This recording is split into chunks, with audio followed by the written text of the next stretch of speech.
Hello and welcome to another video and podcast from Fantasy Football Scout.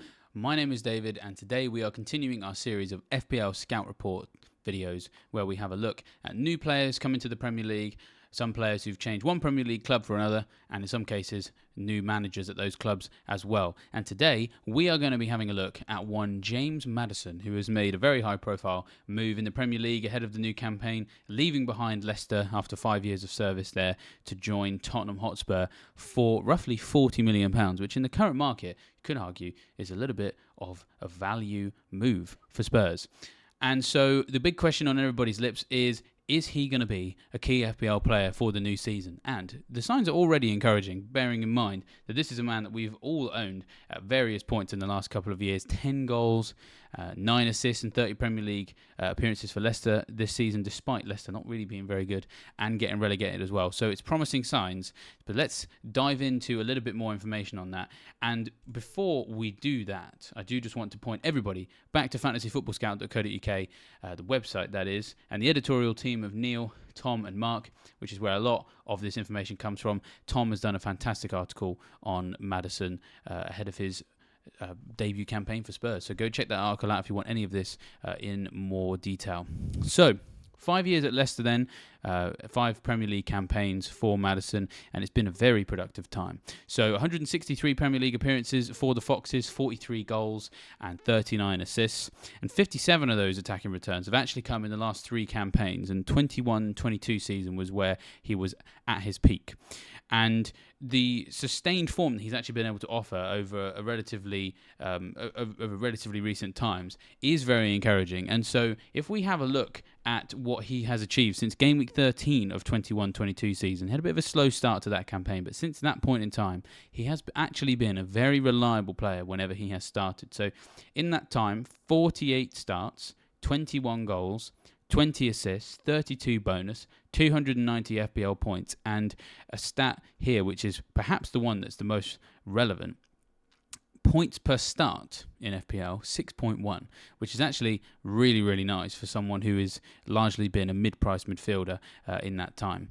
And so the thing we've already said as well is that to be able to sustain this form in a Leicester team that really just completely imploded on itself this season and dropped off a cliff is very impressive. And of course, earned himself an England call-up as well, which I think we can all agree was very well deserved. The credentials for Maddison are looking very, very good ahead of the new campaign, and I have to say he is already on my FPL radar. We'll talk about that a little bit more in a minute. Now, those of you who are placing bets on how long it would take me in this video to mention one Christian Erisken, I can give you 3 minutes and 21 seconds. That's how long it took. Because that is very much the name that is on everybody's lips with this signing of James Maddison, who appears to finally be the creative replacement that Spurs have needed for Christian Erisken after several years of him not being at the club. And so we're going to talk about his playing style now because there's a lot of similarities there. Between those two players, between Erisken and Maddison. And so Maddison has been used as a number 8, off the right of a front 3 before as well, in behind the striker as a number 10, and that is probably where his best position is. You'd argue that's the same with Erisken as well. But the interesting thing about Maddison, and many of us will know this from having watched him, is he's quite unpredictable as well, often attempting the opposite of what you'd expect, and is always looking to create with lots of forward passes, and being able to operate with both feet relatively well. He doesn't have much speed or power, but he's very clever and he's got good technique and he's got good passing ability, and that's how he makes things happen in a team. And it has turned a lot of heads of some very impressive people, Gareth Southgate being one of them, who says, I like the fact that he finds those pockets of space. He turns, he plays forward, and not a lot of players play forward in this day and age. And someone who used to be Pep Guardiola's assistant at Manchester City, Juan Leo, said, one player I'm crazy about for England is James Maddison. He's an authentic footballer, more of a street product than an academy product. He's daring, he has nerve. A manager can tell him to do A, but if he believes B is the right option, he'll do B. I just love this. Any idea that comes into James Maddison's head is 100 times better than any idea you will find at any coaching conference. And so all of this distills right down into Maddison just being a very, very exciting player to watch, to play alongside, and is one of the reasons why he's very good at producing goals and assists. And statistically, he has been one of the most dangerous Premier League midfielders of recent times. And so if we look at the numbers from last season, he ranks 8th in his classification in FPL midfielders in terms of number of chances created, with a total of 69, and joint 7th for big chances created. And that's despite playing in this Leicester team that really was very dysfunctional, never really got things going, especially in the second half of the season, and kind of got relegated with a bit of a damp squib. So to be able to produce those numbers in a team like that suggests that if you go into a better team, you're just going to go to a whole new level. And Spurs very much have really needed that additional creativity. So those numbers are very encouraging for Spurs assets, for Maddison himself. But he's not just a player who's going to pull the strings. As we all know, we've seen many times him having a shot. He loves to shoot. And so 81 shots registered in 22-23 season, which was 7th most amongst all FPL midfielders. Again, the context of this Leicester team, for him to get that high is very impressive. And what we've got here is his shot map. And so what you can see is that a lot of these shots are outside of the box. Again, that's something we're very well aware of, that he likes to shoot outside the box. But the little bubbles in green, they're the ones that are on target, and you will see there is a healthy number of shots on target from outside of the box, and that could be something that we potentially see from Maddison, also at Spurs as well. You can argue in a better team, is he going to have more space to shoot? Is he going to get fed more to shoot as well than he would in that Leicester team? So goals and assists, very much a share of both seems relatively likely based on what we've seen on him thus far. And also his set piece involvement is also very important as well. So he loves a set piece. He scored 8 goals directly from free kicks for Leicester. And in the most recent season, only Trent Alexander-Arnold and James Ward-Prowse managed to produce more expected assists from set pieces than him. And as I keep saying, as I keep repeating, he is going into a much better team than the one he's played in last season especially.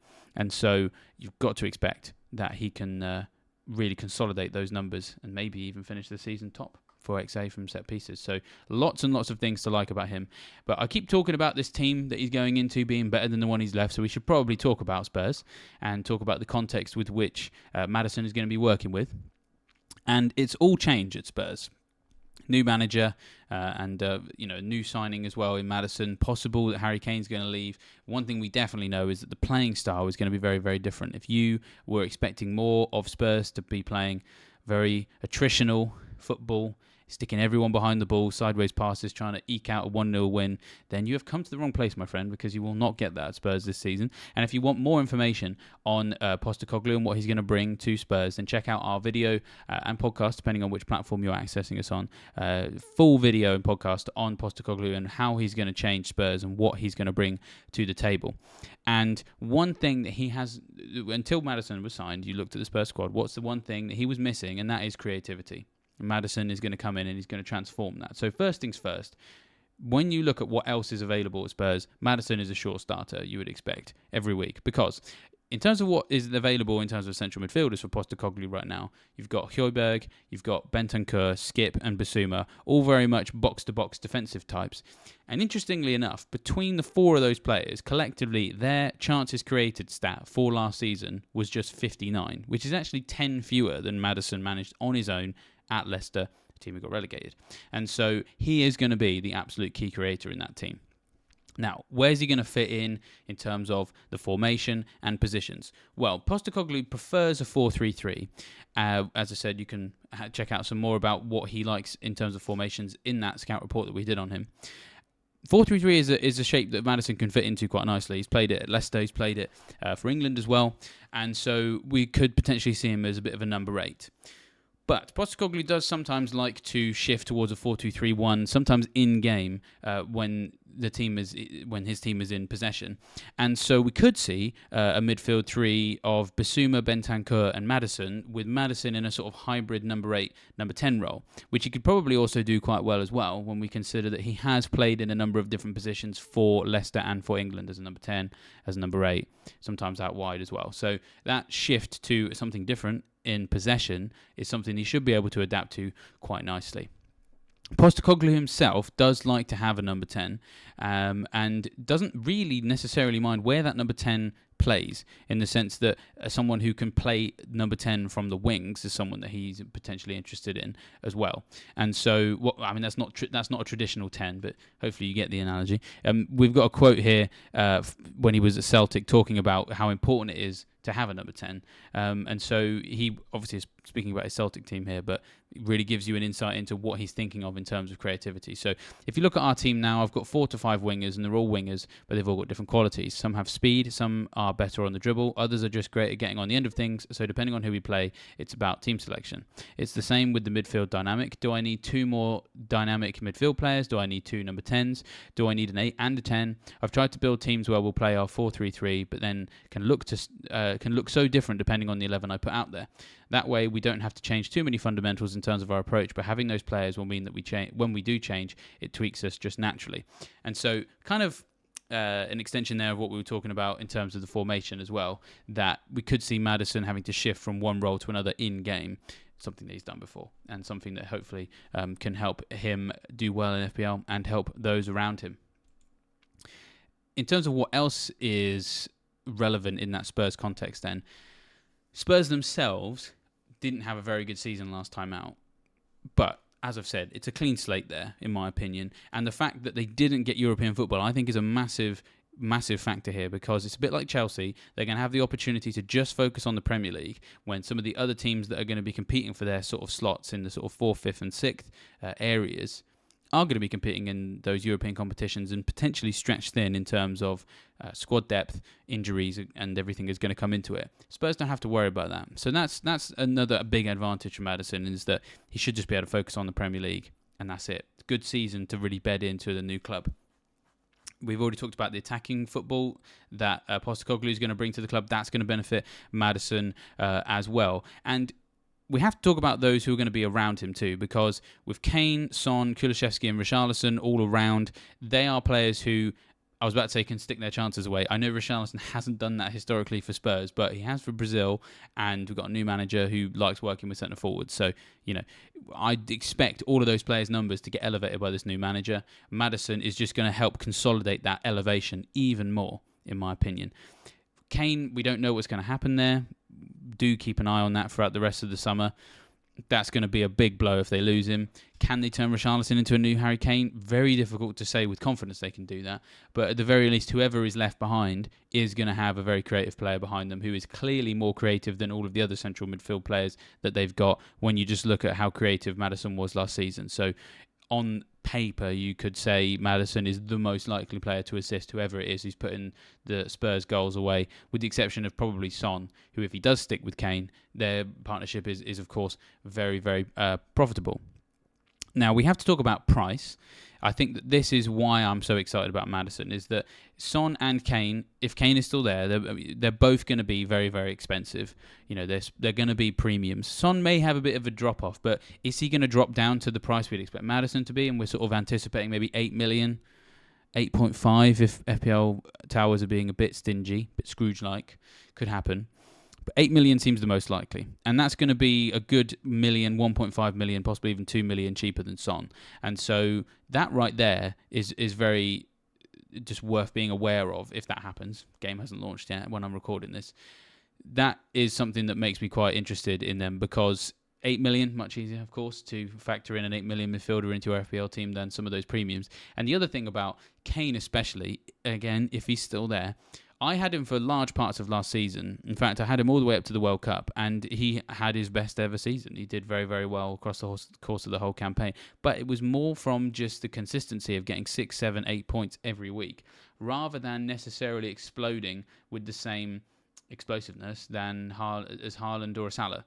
And so I never really captained him because of the players I had around him who were a similar price point and much more explosive than him. And even though he continued to have a very good second half of the campaign, I got rid of him and spread the money around a little bit, and wow, I had a massive rank rise. I went from Grid's big green arrows. I went from 800k before the start of the World Cup to finishing 10k. Now, there's other factors in that, but taking Kane out and spreading the cash around helped, and so having Maddison around as a potential third Spurs asset outside of Kane and Son, who, if he was just tickling along with 6, 7, 8 points every week on the same level that Kane was last year, And as we can see, he has been doing since game week 13 of the season before, putting up 6.1 points per game. Getting that for an 8 million player is much more palatable than getting that for an 11.5 million player that's really impinging your ability to own other players in other areas. And so I do think that there's going to be large portions of the season where Maddison could be the go-to Spurs player.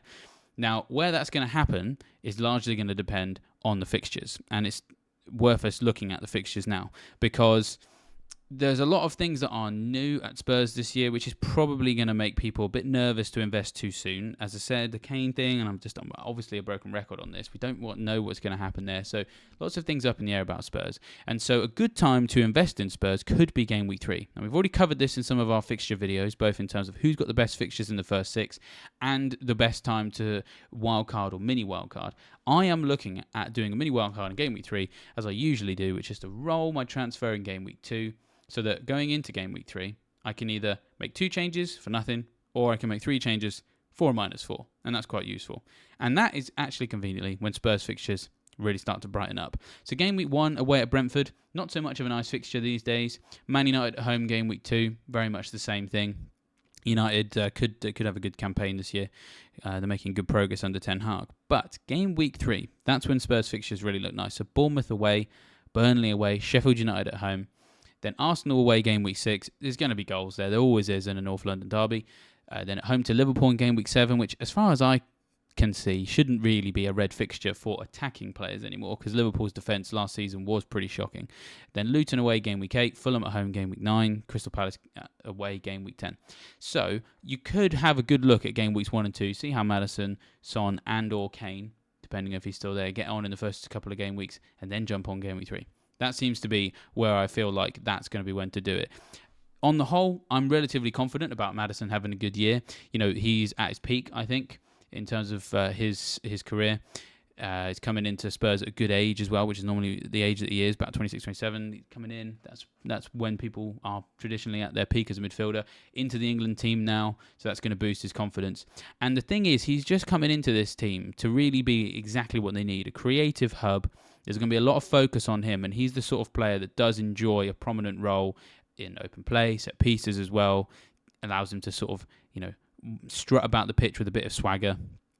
And yeah, I think when you compare that with some of the other mid-priced midfielders in FPL for next season, I think the chances are good. One last thing you can do to get yourself ready for game week 1, especially with the Spurs focus as well, is to keep an eye on that preseason. And so that is an opportunity for me to once again flog the Fantasy Football Scout preseason page, where all of the preseason friendlies will be tracked in minute detail in terms of who's playing those games, how many minutes they're playing for, what position they're playing in, who's taking the set pieces, who's taking the penalties, who's scoring, who's getting assists, absolutely everything. It's the only place where you can have all of that in one place. The preseason minute spreadsheet will help you massively. Famously discovered Aaron Wan-Bissaka and John Lundstrom when they were just 4 million defenders. And so if you're looking for the next version of those guys before your friends, that's the way to do it.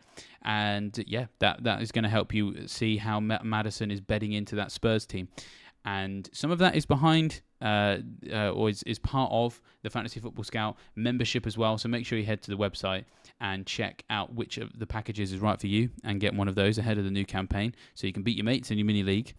And one of the reasons to do that, as I said, preseason minute spreadsheet. This year, I think it's going to count for more than ever before because the preseason games are looking quite tasty. And so Spurs, they are going to have a preseason friendly against West Ham later this month. Then they are going to face Leicester, then Roma and Shakhtar Donetsk.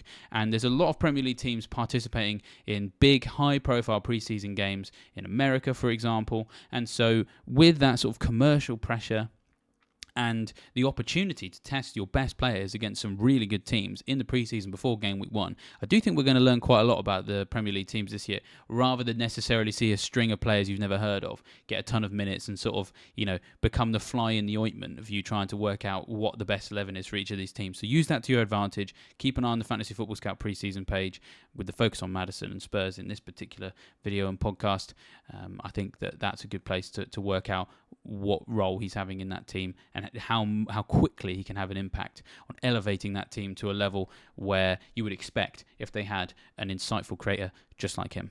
Now, I would be remiss in my duty if I didn't remind you guys to like this video, Subscribe to the Fantasy Football Scout YouTube channel and hit that bell notification as well. It's that time of year where there are no deadlines, so the best way to find out that there's more content for you to check out is to get that notification from YouTube as well.